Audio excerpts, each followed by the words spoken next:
আমরা যখন কোনো জুতে যাই তখন কিন্তু সবার আগে যেটা খোঁজার চেষ্টা করি সেটা হলো বাঘ।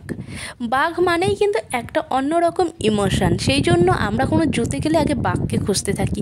আর এখানে দেখো বাঘ ঘাস খেতে ব্যস্ত, আর এদিকে চিতা ঘুরে বেড়াচ্ছিল। তার যখন একটু ভিডিও করতে গেলাম, সে কি করছে, গাছের পেছনে লুকিয়ে পড়ছে। শুধুমাত্র লুকিয়েই পড়ছে না, মুখটাকেও লুকিয়ে নিল।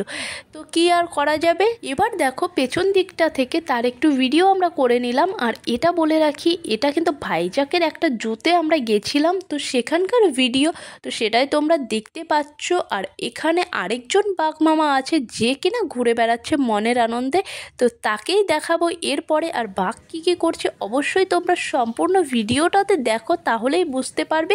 আর নতুন হলে সাবস্ক্রাইব করে নাও, কারণ আরও অনেক নতুন নতুন ভিডিও আসতে চলেছে। দেখা হচ্ছে নেক্সট ভিডিওতে, আর তোমরা বাঘের কার্যকলাপ কিন্তু দেখতে থাকো।